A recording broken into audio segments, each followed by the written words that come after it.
was a surprise release with no promo. It was only on Apple Music the first day. It just went up on Spotify 9 days ago. We don't hear about the streams. This song wasn't for no billboard, nothing like that. Shout out to Nicki. We love you, Nicki. Bitches huffy and now I'm leaving with thousands. You bitches do what I do and can get couch in your houses. I know that you see me grinning. You see the money I make on my page every day. While my dick out your face. Sympathy. Me want some sympathy. Me sympathy. Me now wanna lip time in sympathy. Lip time, no sympathy. No, me no want no lip time. Okay, loves, welcome back to Exoticteablog. I'm back with another video. Before we get into this one, make sure you like, comment, share, subscribe, hit the notification bell so every single time I post you'll be notified. If you're new to my channel, you're welcome. Please hit the subscribe button and I love you. Returning subscribers, y'all should keep doing each for me. Also love you guys too. Grab your cups because I'm about to spill the tea, and let's quickly get into today's video. And we've got a little exclusive on this video, so y'all should sit tight and let's get into it. So we talked about, on my previous video, I talked about how a lot of fans was dragging Beyonce after she was unable to officially and successfully and fully sell out her last show. Okay, the show she did outside the United States, UK, Tottenham, she did not officially sell out, and a lot of people was dragging her. Some of the beehives was coming online defending her, saying the show was fully sold out, but there was clips and video going around that she did not sell out. This tops it all because BBC News decided to post. They said Beyonce says she was blessed as she signed off the first night of her London residency.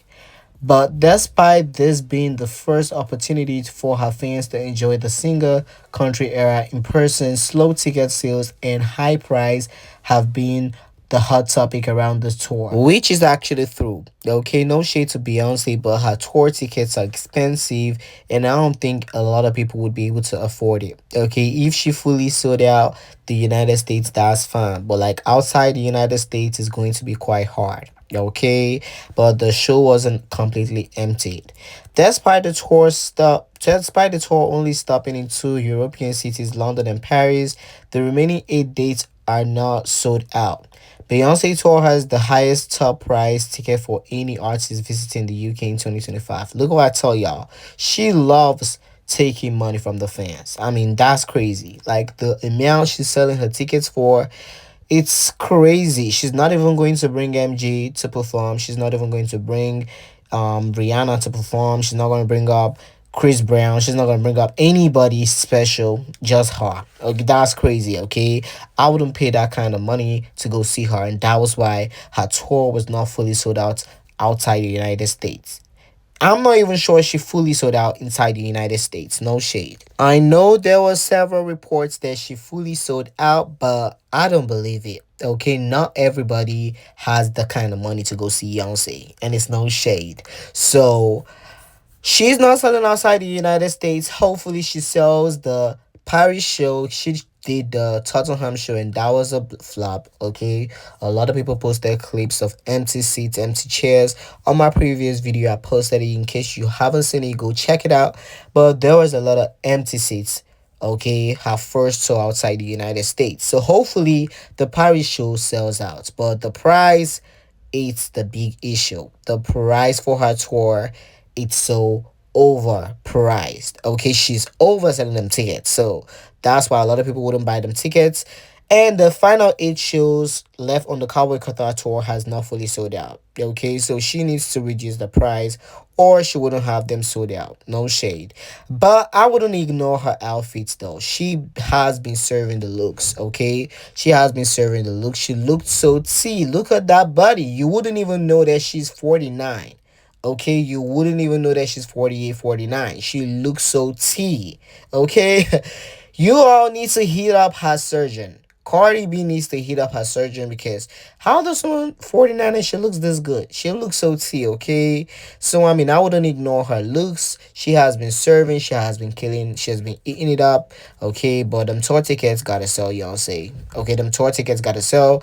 But I mean, she's been making a lot of money from the tour, so it's a W for her. Okay, still a W for her. Let me know how you feel about that BBC article down below in the comments.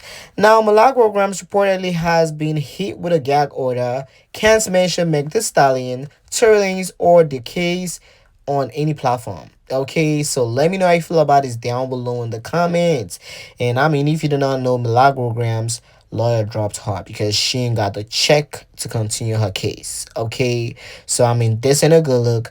Honestly speaking, if Milagro Gramz had listened to Tasha K, I could swear Tasha K went on IG Live and she spoke with Milagro Gramz, so she advised Milagro Gramz on that video. She said Milagro shouldn't talk about Meg Thee Stallion, and if she had listened, I'm not even going to cap. If she had listened to Tasha K, then and prevented name dropping Meg Thee Stallion and just talking about Tory Lanez, or just stop talking about Tory Lanez and Meg Thee Stallion in one sentence, would have been great. Milagro did not stop. Okay, and I'm not even calling her a bad person or anything like that. I'm just saying. Okay, now she has been hit with a gag order. She can no longer mention Meg Thee Stallion, Tory Lanez, or their case on any platforms.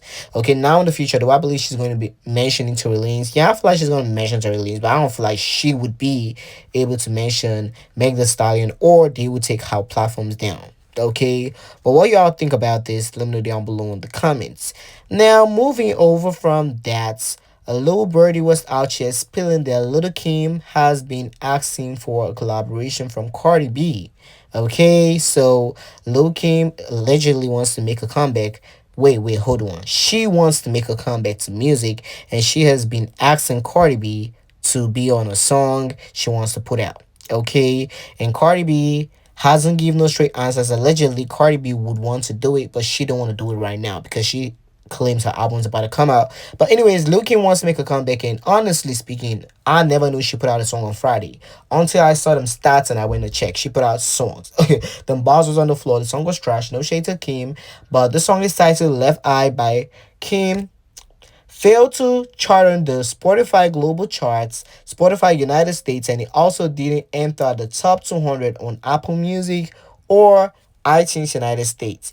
Nearly 24 hours after its release, the official audio has yet to surpass 8,000 views. That's a lie. Okay, so y'all mean to tell me y'all been keeping online talking about how Lil Kim is the GOAT, Lil Kim is this, Lil Kim is that, and I'm not even going to discredit Lil Kim. Okay, she's the GOAT to several people, not me. Okay, she's a has-been.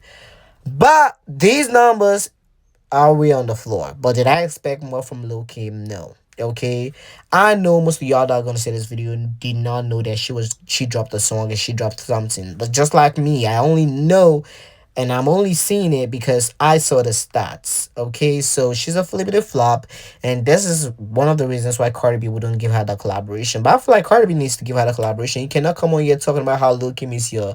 I do the same thing with Megan. Y'all cannot come on here and talk about how Lil Kim has done this, how Lil Kim has changed the game, Lil Kim has done this, Lil Kim have done that, and not give her a collaboration. I think that's gonna be a joke. Okay, y'all need to give her a collaboration. But the last collaboration with the female rap girlie we got from Lil Kim was a huge fat comedy. Okay, that song she got with Meg Thee Stallion when she said, "Money make me so horny." Yeah, that song is a joke. So I see more reasons why Cardi B would not do it. But anyways, the Cardi B fans has been online gagging and hyping the song. The She Teased, aka leaked, the diss track to us Offset titled Outside. I don't know that was the name. But anyways, it's titled Outside, and they said Cardi B Outside has already surpassed 50 million views across all videos on TikTok. Okay, so they claiming over 50 million views underneath the sound. Let me know how you feel about it down below in the comments. Literally, didn't they hype Enough Miami and say have promotion video for Enough Miami had over 30 million, 40 million likes on TikTok, and Enough Miami also flopped. So I'm not really going to check with them TikTok stats. Okay, y'all need to wait till the song comes out, and you need to support the song, and let's see the numbers is going to do. Bongos flopped, Enough Miami flopped, Like What also flopped, but all the songs went viral when she teased them. So there's no different from what she did last year and this year, and the song sounds the same. So yeah, I don't think this is a gag. Okay, I don't think this is a gag. She only waiting to see if the people really care about the song. She knows y'all fake support on TikTok. Okay, she knows them Twitter fake support. She knows the song is gonna flop if she drops, and she don't get that payola yet. So yeah, that's why she's stalling and taking her time. But at the end of the day, do I think that song is a bobbity bop? No. We gotta be honest with ourselves. I've seen a lot of delusion gang come out and say, "Oh, that song is a bop. Y'all just be hating on Cardi B. That song is a bop. That song is a bop." Nah, that ain't a bop. That ain't a bop. If you hear a bop, if you hear a popping song, and the fact that they keep claiming that that's going to be the song of the summer is crazy. Okay, the fact they keep claiming that's going to be the song of the summer in 2025 is crazy work. Okay, that is crazy work. So I'm not really going to care for that song like I care for anything Cardi B drops. But anyways, do y'all think that's a bop? Because he has over 50 million views underneath the sound on TikTok. Do you guys feel like it's a bop? And do you guys feel like Cardi B would have the balls to put out the song without payola? Okay. Do you guys feel like she's gonna have the balls to put out a song without payola and radio? Let me know down below in the comments, but I wouldn't care for that. Now, moving over from that to the main TT of this video. So, allegedly, okay, allegedly, Offset has been going around telling people that he's got a Nicki collaboration coming. Okay, now this hasn't been fully confirmed, but two different sources has brought this to me. Okay, and they told one of y'all favorite IG bloggers, I'm not gonna name drop nobody, but Offset wants to work with Nicki, okay? And this is obvious. If he wants to work with Nicki, he wants to spy Cardi B, okay? Now, would I care for Offset Nicki Minaj collaboration? No. Now, here's the thing.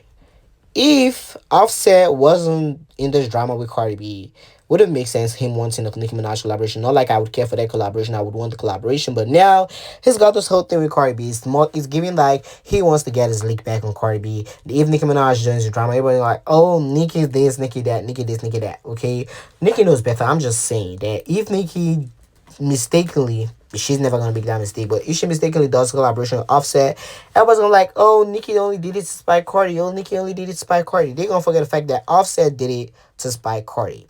Okay, that's the T and that's the T. They will forget the fact that Offset did it to spy Cardi and they will come for Nicki Minaj. So yeah, Nicki not doing that collaboration, but allegedly Offset wants to work with Nicki. He says that he would love to collaborate with Nicki Minaj. Okay, behind the scenes. What y'all think about that? Let me know down below in the comments. And I told y'all, subscribe to this channel membership, and I'll be dropping a full exclusive video showing y'all a full exclusive detail about the whole Offset wanting a Nicki Minaj collaboration. Okay, now don't miss on that. Okay, join the membership and I'll be dropping the video 5 hours from now. But anyways, this collaboration I wouldn't care for. Okay, and I don't think Nicki should do it because I know obviously she would get dragged. Offset wouldn't get dragged. Okay, they wouldn't get dragged. Nicki would get dragged for it. So no. Now, this is kind of funny. Okay, and DDG himself posted it, so I can talk about it. Anyways, DDG family is getting clowned online. Okay, so somebody posted a picture saying, laughing my A out, they look dumb as fuck. Okay, then this picture with the mom, the brother, his brother ugly though. The sisters and him. And what was they trying to give? Empire or something? I'm trying to understand what they was trying to give with this picture because they look a fucking mess. No shade. Tanya, I don't know. Her face guarding eating okay. The only person that really stood out in this picture was Lil Chop, the slim sister. Okay, Lil Chop, she looks good. Chop, Chopper, Chop-ass, Lil Chop, Head Chop. Okay. But anyways, y'all. Halle Bailey continues to get dragged by the slow meals. DJ, not DJ academics. Joe Budden continues to drag Halle with his co-host, except Melissa Ford that keeps defending Halle as they talked about the whole DM of her telling DDG that she was going to unalive herself. They said DDG has every right to file for restraining order and stuff like that, get her son from Halle. But I mean, Melissa Ford kept pointing the fact that why didn't he do it when they sent that DM? And if you really look those DMs, it was like 2023. Why didn't he get that child away from the girl since 2023, 2024? Only after she got a restraining order on you and she wants full custody of her son. That was why he came on here and put out those So, old ass DMs, okay? By the way, old ass DMs. But what y'all think about that? Let me know down below in the comments. Now, Melissa Ford continues to defend Halle, okay? She's staying on business. She fiercely continues to defend Halle Bailey. And I love that. Okay, I really, really love that. But let's just quickly get into what she had to say and what they had to say. I mean, don't forget to like, comment, share, subscribe, hit the notification bell. I'll talk to you guys on the next video. And that's all I have for you guys on this video. Thanks for watching. If you believe that these are texts and not doctored and really happened, and they say a lot. I mean, they do tell a story. They do. Should I read them? Sure. Yeah. The trust, this is a blurry version. I'll try my best. The trust issues are becoming overwhelming. Maybe that's for the best. I put in too much time and effort into making you happy to have to deal with the bullshit every day. And in your eyes, you're never wrong. It's frustrating, and I'm over it. I'm no longer entertaining this argument. I need to work on becoming more successful like, quote unquote, Jay-Z, like you said.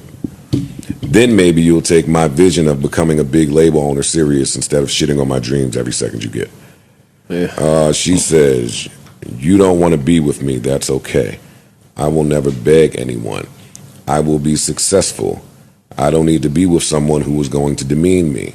You like that I'm insecure. It makes you feel good about yourself.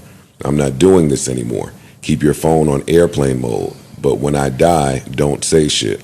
See, this is a lot of TMI. This is two young people being super manipulative to each other because their fucking feelings are involved and shit like that. Like they're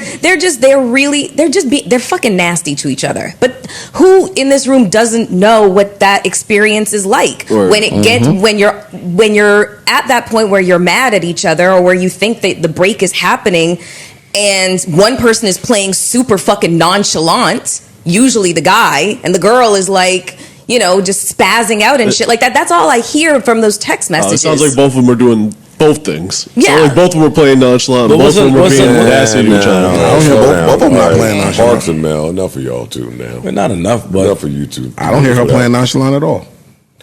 This is what I'm saying. Not enough of you. What I'm saying is this. And again, speaking from a little bit of experience, I don't know if you brothers have any experience here. And if y'all do, I don't know why y'all talking it right now. No, I want to hear your point because we about to make one. This is what I'm saying. In the beef where two people are wrong and playing a part, there's the person that's playing along in whatever the beef is, and then there's somebody that's not playing at all. There's somebody that is so angry or so emotional and so narrow-minded that they are not looking at the bigger picture here. Once she says to him, I will die behind this, or whatever the fuck she said, even if it's from whatever it's from. As a parent, now you have taken this to another level, and I don't know if you are of enough health in mind, body, and spirit to take care of you and a child. And nobody talks about that part of postpartum. I'm not against y'all calling this behavior postpartum. Y'all got all types of words. Postpartum, Stockholm. Let me ask. But postpartum is there's nothing to deny about postpartum. Postpartum is what happens after you have a baby. There's postpartum depression, there's postpartum psychosis, there is postpartum, and there is like her hormone, like it's stressful enough to have had a child, but when you enter into a chaotic, erratic situation with the person that is supposed to be loving on you and the kid and creating a stress. Can you care for a child with postpartum, Mel? I don't need the word Sue. You can care for a child, but you got to do everything that you possibly can to create as stress-free an environment as possible. And it doesn't seem like this is what's happening. In caring for the child, should you text anybody and say, I'm going to kill myself? And if you do, how do you think that person should respond? That's my question. Yes, in seeing that tweet, if I ever got that tweet, you've never had a girl say that to you. We're talking about no. I'm talking about someone that I have a child with. Like my baby mother has never gotten to that. Had she did, my immediate number one thing is I got to go get my kid. Okay. Whether you're serious or not, I can't play with it. And I totally understand that. But if we're going to be talking about you, to me, I don't know what happened between you and your baby mama, if it was contentious or whatever. But you seem to be an extraordinarily even-keeled, logical person. You know, so I don't know, but I don't really see you antagonizing your baby mama, especially after the kid has been born. I just don't see that happening with you. That is what I see. I don't matter in this situation, but this is how I am reading the situation. He is incredibly antagonizing to a woman who has just had his child, and they're playing these nasty little fucking games with each other. But to me, she doesn't really want to play these games. He releases the text messages just to get everybody on. He's playing that game of trying to get everybody on the side. I'm doing this because I'm trying to get the courts to understand what I'm dealing with. Okay, let me ask you a question. When were the text messages written versus when were they released? Because if there's a huge gap dropped the text between messages. From what the dates I looked at was March. Yeah, it's March 2024. Yeah. Well, the text messages came out a couple days ago when he filed to keep her from leaving in defense after she released. Yeah, after she. Yes. Can I ask you a question? Does anybody know how old their child is? He's 1 at the most. Yeah, cool. Almost 2. So almost 2. I want to stay here. I don't want to fight you. I'm putting it out on the record that I don't want to fight. With the facts, Jeremy. Okay. Yeah. Thanks, Jeremy. So think about this. Postpartum can last for a certain amount of time, right? So you are clear in saying that postpartum is a real thing, where you may or may not be in control of your hormones, your emotional state, your mental state, etc. Yes? In certain instances, yes. You think it's a lineup? Yeah, I know. I'm not. So no, we're not going to give an answer. So to everybody in the room, we've heard postpartum means yes. Okay. You don't have control. Thank you. Because nobody has control over their hormones. You can't control them. I'm asking. You're right. Now I'm asking. You're right. She can't control hormones. So if you are a dad and postpartum can last for the better part of a year, postpartum can last, they said, multiple years. Yes. So if this person is saying that I'm thinking about killing myself, i.e. my child, whatever the case may be, then I don't give a fuck when the text messages came out. If you're saying that the child is less than a year old or a year old, those text messages are still valid, because she could still be under emotional, hormonal, and mental distress right now. See, my only issue with that, and I'm inserting myself here, Paul. If I were to get that message, I'm not waiting from March to a year or so later. That's not my point. My point is those text messages still remain valid today if her emotional and mental state are still compromised today. Yeah, but if you really felt that way, why are you waiting a year to go act on it? I don't know what he did. We moving that. I'm talking about today. You know, if I'm him and she wrote me that text message, you know what I'm doing right in that moment? I am calling whatever authority that I need to, and I'm going to try my hardest to get a psychological. Mel, this is where I have to interrupt you. Okay, go ahead. I have to interrupt you with respect. You can't say that. You don't. You have no idea what you would do. When this topic came up with me and my girl, and we were talking about the text, I said, I mean, I wasn't all the way serious.